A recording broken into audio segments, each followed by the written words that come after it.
Audiências para a cidadania italiana suspensas em Bolonha. Mas será que isso aqui é um problema que só vai afetar Bolonha ou vai acabar se espalhando para outros tribunais e também, quem sabe, para a Itália inteira? Curte, se inscreve no canal e não esquece de ativar o sininho das notificações. Esta aqui foi uma notícia que abalou, que caiu como um raio, digamos assim, recentemente na nossa cabeça. Todos os processos de cidadania italiana foram paralisados em Bolonha, no Tribunal de Bolonha. Isso aqui foi, claro, ato de um juiz lá do Tribunal de Bolonha, que ele está arguindo a inconstitucionalidade do artigo 1 da Lei 91/92. A Lei 91/92 é exatamente aquela lei da cidadania italiana. Então, esse juiz aqui está questionando a cidadania italiana. Isso aqui é gravíssimo, porque quando um juiz questiona, já vai respingar para todos os outros juízes, os outros tribunais, e pode acontecer algo que vai afetar diretamente você, talvez, que não tem o seu processo tramitando em Bolonha, ou que talvez gostaria de dar entrada para o seu processo em outros lugares. Isso aqui também pode afetar, querendo ou não, esses outros lugares. Então, todos os processos que estavam tramitando lá no Tribunal de Bolonha vão ser suspensos e eles retornam, quem sabe, eles retornam lá só em maio de 2026. Esse reconhecimento aqui é o reconhecimento da cidadania judicial. Começou com isso, com o reconhecimento da cidadania judicial. Isso não significa que vai parar por aqui também. Audiências já agendadas serão adiadas para uma data posterior. O problema é que não se tem ainda uma certeza, tudo é incerto, não se sabe que data. Dizem que é para 2026, mas nada mais além disso. E as audiências não agendadas certamente não terão agenda, ou essa agenda vai ser incerta, não vão passar nada muito certo para aqueles que quiserem agendar. As consequências disso, você pode pensar, não, mas o meu processo está em Veneza, o meu processo está em outro tribunal, então eu estou livre disso. Nada disso. Esse juiz fez. Ele solicitou, fez o pedido à Corte Constitucional para que analisasse se a lei da cidadania italiana, essa que todo mundo conhece, ela fere a Constituição italiana ou não. Todos os juízes, sendo assim, daquele tribunal, o Tribunal de Bolonha, vão suspender, os que ainda não suspenderam, vão suspender esses processos de cidadania em Bolonha por enquanto.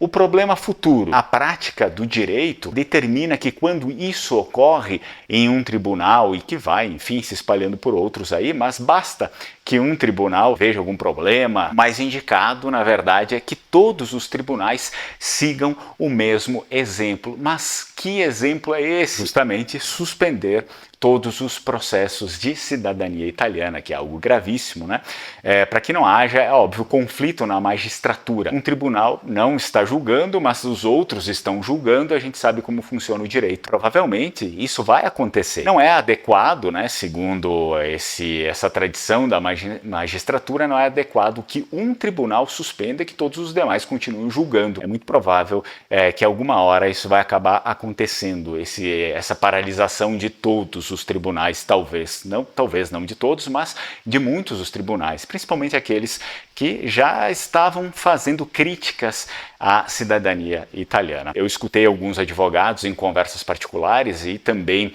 assisti algumas entrevistas.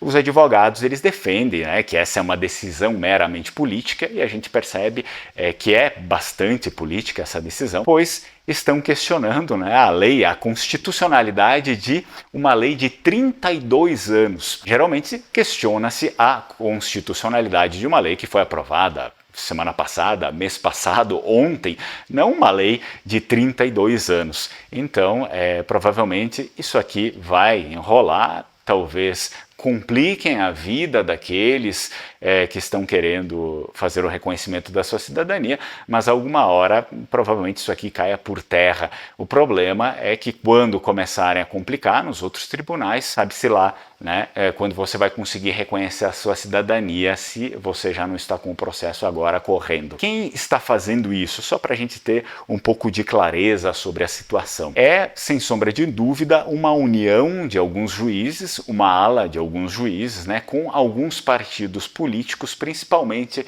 o nosso conhecido Forza Itália. A gente já falou bastante desse partido, Forza Itália, e ele está se empenhando para querer, no mínimo, mudar a lei da cidadania italiana. A gente sabe, né, que isso vem ocorrendo, e alguns juízes estão também, se não ligados ao partido, estão, enfim, ligados à mesma causa. A maior preocupação que a gente deve ter, basta mais um tribunal aderir o que houve em Bolonha, certamente haverá aí um efeito em cascata de vários outros tribunais pela Itália inteira. O risco, claro, é que, suspendendo a via judicial em todos os tribunais, o governo pode, e a gente sabe que o Antonio Tajani, ele está ali dentro do governo, né, que o governo ele também pode pedir a todos os comunes que não façam as práticas da cidadania, né, pela via administrativa, isso é, a via consular e também presencial. Isso aqui acabaria afetando todos os meios de se fazer o reconhecimento da cidadania italiana, e não apenas um, né, mas todos os meios aí. O próximo pode ser exatamente lá no Vêneto. Como assim lá no Vêneto? Olha só, o presidente do Tribunal de Veneza, onde 60%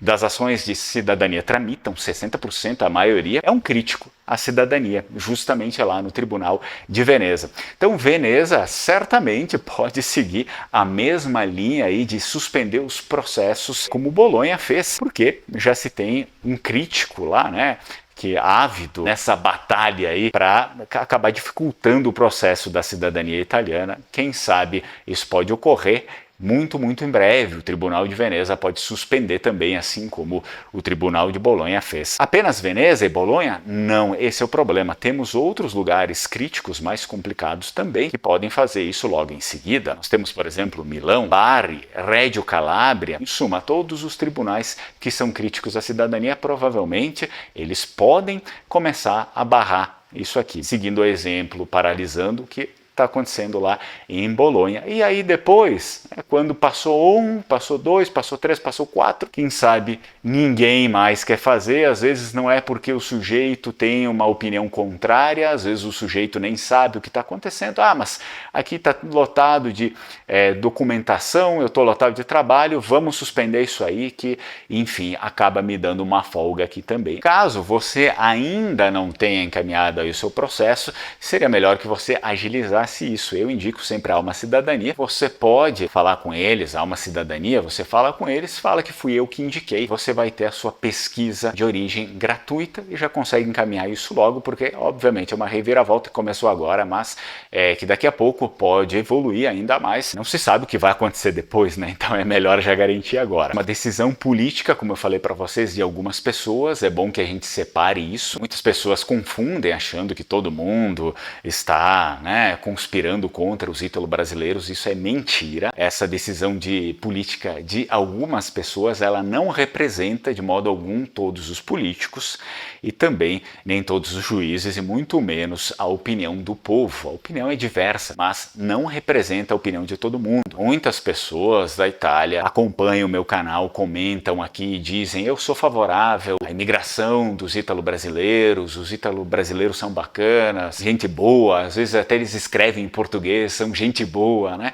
Então, vamos separar o joio do trigo, né? Tem alguns que querem, mas a grande maioria não enxerga assim. Mas vocês sabem que, infelizmente, as decisões políticas, elas ocorrem ali em gabinetes. Prova disso que eu morei na Itália, né? Eu sou descendente de vênetos, eu morei lá no Vêneto, sempre fui bem acolhido, continuo tendo vários amigos, muitas pessoas que entram em contato que eu nem conheço, entram em contato parabenizando o trabalho com a recuperação do idioma vêneto, né? O idioma nativo da região do Vêneto. Muitos, né, solicitam ajuda com o idioma, que às vezes tem alguns que não sabem direito, enfim, então sempre foi uma certa união nesse aspecto. Você, né, que está aí na dúvida, tanto para encaminhar o processo de cidadania, se fosse eu, encaminharia um pouco mais rápido aí, conforme a sua possibilidade, óbvio, mas tenta dar preferência para isso. Também aproveitaria e faria o curso de língua vêneta. A gente tem o curso de língua vêneta, caso você queira ir para lá, ou enfim, simplesmente para recuperar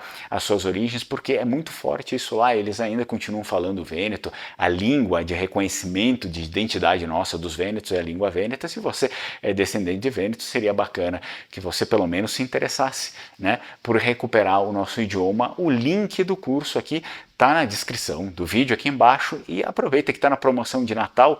Então a gente saiu da Black Friday, mas tem mais a promoção de Natal, você consegue adquirir o curso por um preço bem melhor. E olha só, muito desses ataques aqui contra a cidadania é principalmente por culpa de certos, óbvio, de certos brasileiros, assim como a gente estava falando sobre o povo de lá, a gente não pode colocar todo mundo dentro de um caldeirão e falar que todo mundo é a mesma coisa. É de certos brasileiros, eu também sou brasileiro, nunca fiz esse tipo de coisa, é de certos brasileiros que querem fazer fraudes principalmente, mas também de muitos daqueles ítalo-brasileiros que não querem se aprofundar nas suas raízes, né? Eu já ouvi muita reclamação de pessoas falando, muitas pessoas vêm aqui, não respeitam, não falam, por exemplo, no Vêneto. É interessante que em muitos lugares você saiba falar a língua ali de origem para ter um relacionamento melhor com as pessoas, para as pessoas te enxergarem diferente, não simplesmente como um turista que aprendeu um italiano ali, macarronês, né, como se costuma dizer.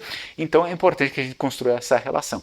Eu sei, a cidadania é um direito adquirido por uma série aí de erros que aconteceram no passado. Nós temos vídeos aqui no canal, tem uma playlist sobre a unificação da Itália, é importante que você assista essa playlist e você vai ver uma série de erros que o recém-formado governo da Itália cometeu sim contra os nossos antepassados, mas também não é importante que a gente, como cidadão, não tenha só direitos, né? A gente tem que ter deveres também. Eu acho que os nossos deveres, como ítalo-brasileiros, é principalmente conhecer as nossas origens, né? Começando com os nossos antepassados e conhecendo principalmente as nossas origens e, óbvio, sabendo falar também a língua nativa do local. Claro, óbvio, se você vai lá, aprende italiano, mas também saber a língua nativa do local. O que acontece é que os nativos lá, primeiro, eles aprendem, claro, certamente, dentro de casa, com a vizinhança, eles aprendem a língua nativa do local. Tá? E aí depois eles vão para a escola e aprendem o italiano. Muitas pessoas querem fazer o inverso aqui, querem aprender o italiano e depois, depois eu vou e estudo o Vêneto, ou depois eu vou e estudo, sei lá, o siciliano, o calabrês, lombardo. Seria o inverso do que eles fazem lá. Primeiro eles aprendem a própria língua nativa com, né, os seus, e aí só depois lá na escola é que eles aprendem o italiano. Eu, se fosse dar um conselho, eu faria desse jeito também. Foi o que eu fiz. Primeiro eu aprendi o Vêneto igual a eles, e aí depois eu aprendi também o italiano. Então é interessante que você faça o processo de um nativo. Se você quer ser um nativo, faça o processo de um nativo. Muito bem.